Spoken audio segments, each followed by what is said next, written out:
प्रिय दर्शकों, पहले भाग में आपने देखा कि किस प्रकार मायावी असुर धूम्राक्ष ने किष्किंधा नरेश सुग्रीव को एक प्रतिमा में बदल दिया।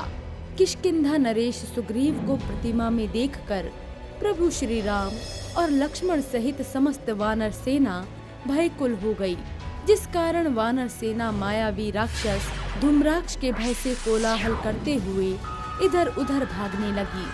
हनुमान जी वानर सेना को हतोत्साहित होता हुआ देखकर तत्काल ही सुग्रीव के पास पहुंच गए।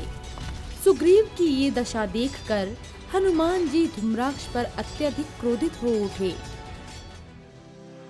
प्रिय भक्तों, अगर आप इस कहानी का पहला भाग देखना चाहते हैं तो वीडियो का लिंक डिस्क्रिप्शन में दिया गया है। ऐसी ही धार्मिक व रोचक कथाओं के लिए हमारे चैनल को सब्सक्राइब करें, साथ ही साथ बेल आइकन को भी प्रेस करें, जिससे हमारी वीडियोस आप तक पहुंचती रहे। अगर वीडियो अच्छी लगे तो इसे लाइक भी करें। वो कौन है जिसने महाराज सुग्रीव की ऐसी दुर्दशा की है? मैं उसे ऐसी मृत्यु दूंगा जिसे देखकर मृत्यु भी भयभीत हो जाएगी। हे कपिश्रेष्ठ हनुमान, महाराज सुग्रीव हमारे साथ ही थे, परंतु धूम्राक्ष द्वारा किया जा रहा अत्याचार उनसे देखा नहीं गया। वे हमें बिना सूचित किए ही क्रोध के वशीभूत होकर अपनी गदा के साथ रणभूमि में कूद पड़े, जिस कारण हमें महाराज सुग्रीव को रोकने का अवसर ही नहीं मिल पाया और हम सब मूक दर्शक बनकर ये सब देखते रह गए। धूम्राक्ष, तेरी धूर्म माया का अंत मेरे ही हाथों होगा। देखते हैं कब तक ये माया तुम्हारी रक्षा करती है। हे हनुमान, ये समय क्रोधित होने का नहीं है, अपितु इस विपदा के समय संयम रखने का है। आवेशित होकर अब पुनः हमें ऐसी भूल दोबारा नहीं करनी चाहिए। उधर लंका के दक्षिण द्वार से आक्रमण कर रहे वज्रदंष्ट को ये ज्ञात होता है कि धूम्राक्ष ने अपनी धूम्र माया से सुग्रीव को शिला प्रतिमा बना दिया है, जिस कारण वो अति उत्साह में महाभीमकाय रूप धारण कर वानर सेना पर अपने मूसल से भयंकर प्रहार करने लगा। अपनी सेना की दुर्दशा देखकर अंगद अति क्रोधित हो गए और वो मेघ के समान गरजते हुए वज्रदंष्ट को युद्ध की चुनौती देने लगे। कायर वज्रदंष्ट, तू क्यों निरीह वानर सेना पर अपने बल का अनुचित प्रयोग कर रहा है? अगर है तुझ में इतना साहस तो मुझसे युद्ध कर। सौगंध प्रभु श्री राम की, ये बाली पुत्र अंगद तुझे अपने गदा के प्रहार मात्र से यमलोक भेज देगा। कायर राक्षस, सामर्थ्य है तो मुझसे आकर युद्ध कर। बाली पुत्र अंगद, क्यों तू अपनी मृत्यु को निमंत्रण दे रहा है? मूर्ख वानर, तुझे मेरी शक्ति का ज्ञान नहीं है। जैसे तेरी वानर सेना को चींटियों की तरह मैंने मसल दिया है, उसी प्रकार तेरा भी मैं अंत कर दूंगा। मायावी राक्षस, जिस पर प्रभु श्री राम की छत्र छाया हो, उसका कोई बाल भी बांका नहीं कर सकता है। अपितु तुझ जैसा राक्षस तिनके की भांति हवा में उड़ जाएगा। अरे नादान वानर, तुझे शर्म नहीं आती जो तू अपने पितृ हंता का युद्ध में साथ दे रहा है? तुझे तो अभी तक ये भी ज्ञात नहीं होगा कि मेरे मित्र धूम्राक्ष ने सुग्रीव को प्रतिमा में बदल दिया है। किसी भी क्षण सुग्रीव की मृत्यु हो जाएगी। अंगद वज्रदंष्ट से ये सुनकर अत्यंत दुखी हो गए कि महाराज सुग्रीव शिला प्रतिमा के रूप में बदल चुके हैं। पर तभी अंगद प्रभु श्री राम की प्रभु सत्ता में विश्वास करते हुए अपने मन से भय को निकाल देते हैं। मायावी राक्षस, तेरी माया रूपी शब्द बाण मेरे मन को कभी भेद नहीं सकता, क्योंकि मेरे रोम रोम में प्रभु श्री राम बसे हुए हैं। अतः उनके रहते हुए मुझे व्यर्थ में चिंता करने की कोई आवश्यकता नहीं है। अपितु तुझे अपने प्राण की रक्षा के लिए सोचना चाहिए, क्योंकि तू मेरे क्रोध से आज बच नहीं पाएगा। मूर्ख वानर, मृत्यु तुझे मेरे समीप लेकर आई है। तू तो मेरे एक प्रहार मात्र से मृत्यु को प्राप्त हो जाएगा। इसके बाद वज्रदंष्ट और अंगद के मध्य महाप्रलयकारी युद्ध होने लगा। वज्रदंष्ट अपने कांटेदार मूसल से भयंकर प्रहार करता है। अंगद भी अपनी गदा से उसके प्रहार का प्रत्युत्तर देते हैं। और इस प्रकार दोनों के मध्य ना रुकने वाला एक द्वंद्व युद्ध होने लगा। प्रिय दर्शकों, हमें भली भांति ज्ञात है कि महाराज सुग्रीव प्रतिमा में बदल चुके हैं। उन्हें यथारूप में लाने की युक्ति पर प्रभु श्री राम द्वारा विचार विमर्श किया जा रहा है। अगर अति शीघ्र ही कोई उपाय न किया गया तो धूम्राक्ष के गदा प्रहार से महाराज सुग्रीव रूपी प्रतिमा टूटकर बिखर जाएगी, क्योंकि धूम्राक्ष महाराज सुग्रीव की शिला प्रतिमा को खंडित करने के लिए अनवरत रूप से अपनी माया से प्रहार किए जा रहा था। उसके प्रहार का प्रति उत्तर लक्ष्मण जी अपने बाणों से दे रहे थे। वनवासी, तुम मेरे प्रहार से कब तक सुग्रीव की रक्षा कर पाओगे? मैं शीघ्र ही तुम्हारे सुरक्षा घेरे को तोड़कर सुग्रीव की शिला प्रतिमा खंडित कर दूंगा। मायावी राक्षस, पहले मेरे बाणों से स्वयं की रक्षा तो कर। अभी महाराज सुग्रीव तेरी पहुंच से बहुत दूर हैं। ये ले, पहले मेरे तीक्ष्ण बाणों का स्वाद तो चख। लक्ष्मण और धूम्राक्ष के मध्य एक भयंकर युद्ध होने लगा, परंतु धूम्राक्ष बड़ा ही मायावी था, जो बड़ी ही सरलता से लक्ष्मण के हर बाण को निष्फल कर देता है, जिसे देखकर प्रभु श्री राम और विभीषण अत्यंत चिंतित हो जाते हैं।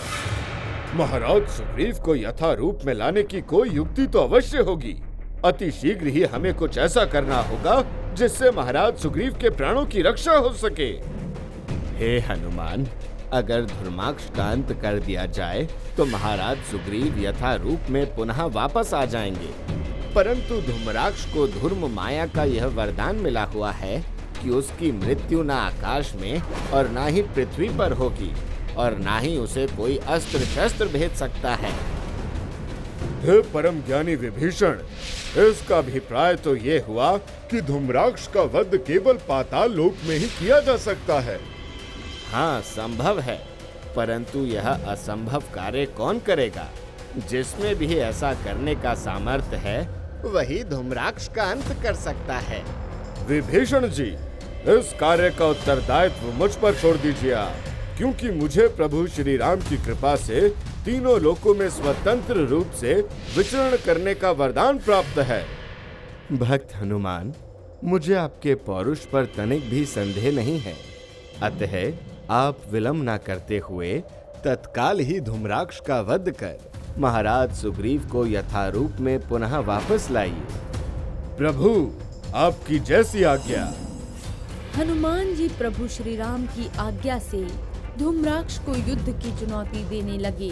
तभी धूम्राक्ष अपनी माया से वहां पर एक धूम्र के आवरण का निर्माण कर देता है, जिस कारण हनुमान जी धूम्राक्ष को देख नहीं पाते हैं। मायावी राक्षस, देखते हैं कब तक ये धर्म माया तेरी रक्षा करती है। हनुमान, जब तक धर्म का आवरण है तब तक तुम मेरा हित नहीं कर सकते। दुष्ट मायावी, श्री राम की ऐसी शक्ति है जिसके नाम मात्र से तेरा ये धूम्र आवरण नष्ट हो जाएगा। हनुमान, मैं अपनी धर्म माया से सुग्रीव की तरह तुझे भी शिला प्रतिमा बना दूंगा। मूर्ख राक्षस, तू कुछ भी कर ले, पर तू मुझसे बच नहीं सकता है। ऐसा कहते ही हनुमान जी अपनी गदा से एक प्रकाश पुंज छोड़ते हैं, जिस कारण धूम्राक्ष सामने आ जाता है। हनुमान, तुझे अभी के अभी मैं शिला प्रतिमा में बदल देता हूँ। मूर्ख वानर, बचो मेरी धर्म माया के प्रहार से। हनुमान जी ने जय श्री राम कहते हुए धूम्राक्ष के मस्तक पर अपनी गदा से एक भयंकर प्रहार किया, परंतु धूम्राक्ष एक अटल पर्वत के समान खड़ा रहा। ये देखकर हनुमान जी हतप्रभ हो गए, परंतु धूम्राक्ष भी अचंभित हो गया, क्योंकि उसकी धूम्र माया युक्ति से हनुमान जी शिला प्रतिमा नहीं बन पाए। इसके उपरांत दोनों के मध्य एक महाप्रलयकारी युद्ध होने लगा। हनुमान, तुम्हारे सारे प्रहार व्यर्थ ही जाएंगे, क्योंकि मैं अवध्य हूँ। मूर्ख राक्षस, तेरा ये भ्रम मैं अभी दूर कर देता हूँ। जिसके बाद हनुमान जी जय श्री राम कहते हुए धूम्राक्ष के दोनों कंधों को पकड़ते हुए उसे पाताल लोक में लेकर जाने लगे। मूर्ख वानर, तुम ये क्या कर रहे हो? तुम्हें पता है कि नहीं, मैं अवध्य हूँ। तुम मेरा कहीं पर भी वध नहीं कर सकते। तनिक धैर्य तो रखो असुरराज। तुम्हें पाताल लोक की अनवरत रूप से दहकती हुई अग्नि के बारे में तो अवश्य ही पता होगा। चलो, अगर नहीं पता है तो बता देता हूँ। अब तो तुम मरने ही वाले हो, क्योंकि अग्नि की तेज ज्वाला से कभी भी धूर्म उत्पन्न नहीं होता, जिस कारण पाताल लोक की दहकती अग्नि में अब तुम्हारी मृत्यु निश्चित है। हनुमान जी ऐसा कहते हुए धूम्राक्ष को पाताल लोक की दहकती अग्नि में छोड़ देते हैं, जिस कारण अग्नि में जलकर धूम्राक्ष का अंत हो गया। प्रिय भक्तों, धूम्राक्ष के पाताल लोक में भस्म होते ही तुरंत ही महाराज सुग्रीव अपने यथा रूप में सकुशल वापस आ जाते हैं। सुग्रीव को यथा रूप में देखकर समस्त वानर सेना में पुनः एक नई ऊर्जा का संचार हो गया। समस्त वानर सेना प्रभु श्री राम और हनुमान जी का नाम लेकर जय घोष करने लगी, जिस कारण धूम्राक्ष की सारी राक्षस सेना डरकर रणभूमि से भाग गई। प्रभु श्री रामचंद्र की जय, पवन सुत हनुमान की जय। उधर अंगद और वज्रदंष्ट के मध्य महाप्रलयकारी युद्ध चल ही रहा था। दोनों महाबाहुबली किसी से कम न थे। दोनों में से किसी की भी जय और पराजय होती हुई नहीं दिख रही थी। मूर्ख वानर, तू मुझे कभी पराजित नहीं कर सकता, इसलिए तू अपनी पराजय स्वीकार कर ले। धूर्त राक्षस, पराजय वो भी तुझसे कदापि नहीं। तेरे मन का ये भ्रम अभी दूर कर देता हूँ। ऐसा कहते ही किष्किंधा के भावी राजा अंगद अपनी गदा से वज्रदंष्ट के मस्तक पर एक भयंकर प्रहार कर दिया। गदा का प्रहार इतना भयंकर था, जिस कारण वज्रदंष्ट की रणभूमि में मृत्यु हो जाती है। प्रिय भक्तों, किष्किंधा के युवराज अंगद के अदम्य पराक्रम और युद्ध कौशल की प्रभु श्री राम और लक्ष्मण सहित समस्त वानर सेना भूरी भूरी प्रशंसा करने लगी। वानर सेना के मुख से जय घोष सुनकर सारे राक्षस भयभीत होकर रणभूमि से भाग जाते हैं। तो प्रिय भक्तों, आपने देखा कि हनुमान जी ने किस प्रकार अपने साहस और पराक्रम से सुग्रीव को काल के मुख से छीन लाए। इसीलिए ये सच कहा गया है, जो कोई नहीं कर सकता उसे स्वयं पवन सुत हनुमान करते हैं। तो मित्रों, हमें अपने जीवन में कभी निराश नहीं होना चाहिए, क्योंकि हम सभी के अंदर आत्मविश्वास रूपी एक ऐसी शक्ति है जो असंभव को संभव कर देती है। जैसे हनुमान जी अपने आत्मबल से कठिन कार्य को बड़ी ही सरलता से सिद्ध कर देते हैं। तो प्रिय भक्तों, आपको हमारी आज की ये कथा कैसी लगी, हमें कमेंट्स करके जरूर बताएं और हमारे चैनल महावॉरियर को जरूर सब्सक्राइब करें। साथ ही साथ आप अगली कथा किस महावॉरियर की देखना चाहते हैं, आप हमें ये कमेंट्स करके भी बताएं। तब तक के लिए जय श्री राम।